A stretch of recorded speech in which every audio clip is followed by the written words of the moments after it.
The game was carousel hazard. The stakes were roughly half of all the wealth they commanded in the entire world. And the plain truth was that Locke Lamora and Jean Tannen were getting beaten like a pair of dusty carpets. "Last offering for the fifth hand," said the velvet-coated attendant from his podium on the other side of the circular table. "Do the gentlemen choose to receive new cards?"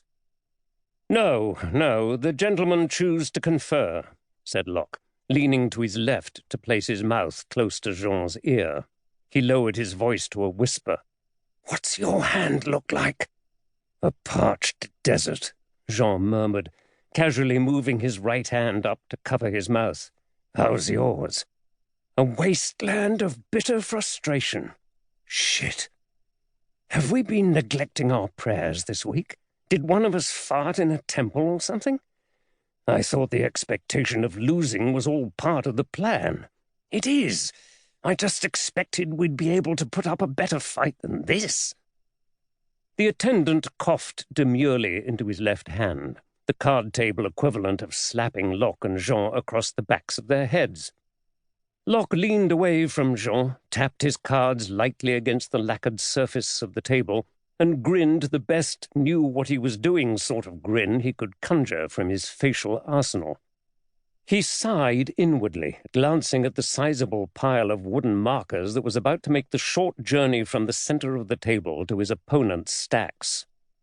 "We are, of course, prepared," he said, "to meet our fate with heroic stoicism, worthy of mention by historians and poets." The dealer nodded. "Ladies and gentlemen, both decline last offering. House calls for final hands." There was a flurry of shuffling and discarding as the four players formed their final hands and set them face down on the table before them. "Very well," said the attendant. "Turn and reveal." The 60 or 70 of Tal Verrar's wealthiest idlers who had crowded the room behind them to watch every turn of Locke and Jean's unfolding humiliation now leaned forward as one, eager to see how embarrassed they would be this time. 2. Tal Verrar, the rose of the gods, at the westernmost edge of what the Therin people call the civilized world. If you could stand in thin air 1,000 yards above Tal Verrar's tallest towers, or float in lazy circles there like the nations of gulls that infest the city's crevices and rooftops, you could see how its vast, dark islands have given this place its ancient nickname.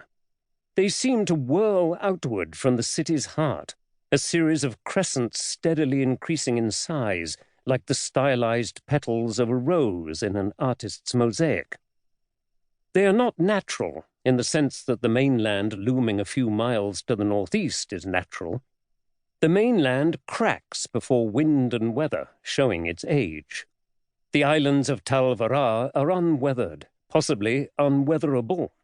They are the black glass of the Eldrin, unimaginable quantities of it, endlessly tiered and shot through with passages glazed with layers of stone and dirt from which a city of men and women springs. This rose of the gods is surrounded by an artificial reef, a broken circle 3 miles in diameter, shadows under shadowed waves. Against this hidden wall, the restless sea of brass is gentled for the passage of vessels flying the banners of 100 kingdoms and dominions. Their masts and yards rise in a forest, white with furled sails, far beneath your feet.